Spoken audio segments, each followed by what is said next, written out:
अस्सलाम वालेकुम my dear viewers, कैसे हैं आप लोग। उम्मीद करती हूँ कि सब ठीक ठाक होंगे, खैरियत से होंगे। चलो बगैर देर किए हम आज का लेक्चर स्टार्ट करते हैं, जो कि है future indefinite tense. Future indefinite tense को हम बेसिकली सिंपल फ्यूचर टेंस भी कहते हैं, ठीक है।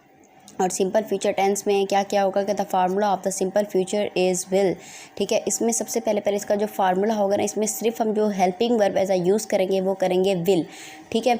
और इसमें रूट फॉर्म ऑफ जो वर्ब होगी ना वो फर्स्ट फॉर्म ही यूज़ होगी इसमें, ठीक है। अब जैसे कि एग्जांपल में हम देख रहे हैं आई जो हमारे पास है, ये बेसिकली क्या है, ये हमारे पास सब्जेक्टिव है, ठीक है।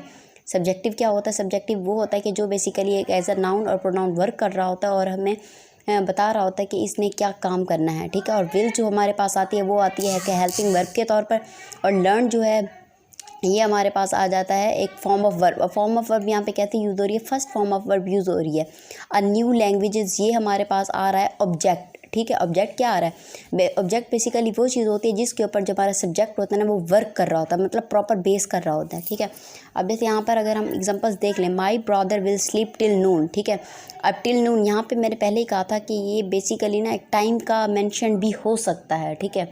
और ना भी हो तो कोई गर्ज नहीं है, हो भी सकता है और नहीं भी हो सकता, ठीक है।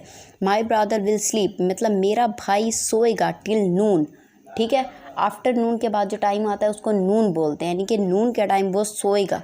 मतलब वो क्या कर रहा है? वो प्रिडिक्शन कर रहा है, मतलब अभी वो काम हुआ नहीं है, वो खुद से बता रहा है कि ये काम हो सकता है, ठीक है। उसके बाद प्रिडिक्शन यही वर्ड आ जाता है कि the future, the simple future is use to predict a future event, ठीक है।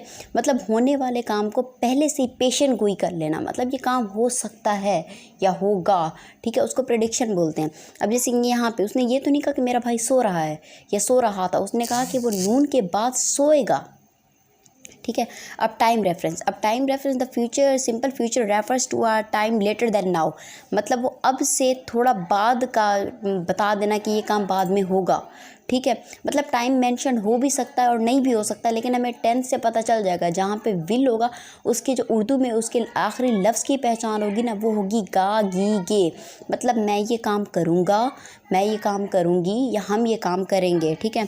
अब example, your children will be the future of this country, यहाँ पे टाइम मेंशन नहीं है, सिर्फ क्या किया गया? प्रिडिक्ट किया गया, पेशन गोई की गई। किस चीज़ की पेशन गोई की गई?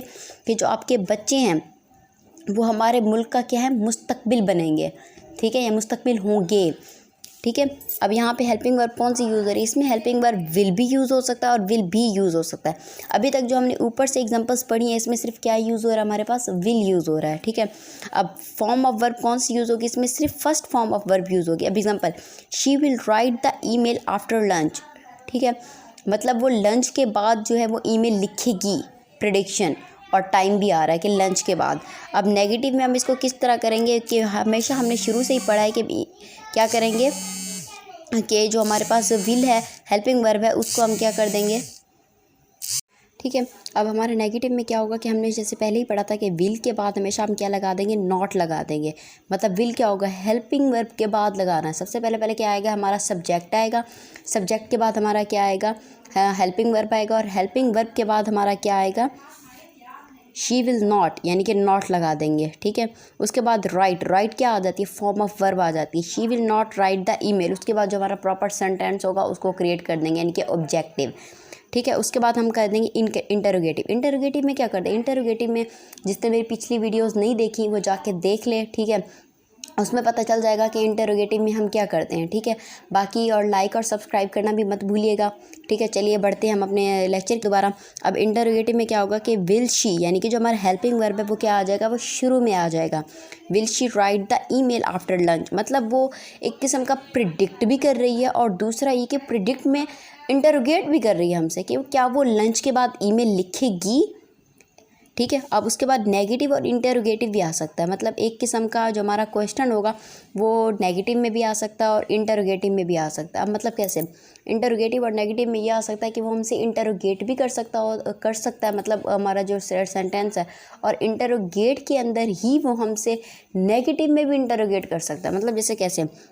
विल शी नॉट, ठीक है, right the email after lunch, क्या वो लंच के बाद ईमेल नहीं लिखेगी? मतलब वो सवाल भी पूछ रहा है और साथ साथ हमसे नफ़ी में भी सवाल पूछ रहा है, ठीक है, कि वो ये काम करेगी, सिंपल इंटरोगेटिव, ठीक है, क्या वो काम ये नहीं करेगी? इंटरोगेटिव प्लस नेगेटिव, ठीक है, आज का लेक्चर हमारा बस इतना ही था। Thank you so much. अल्लाह हाफिज़।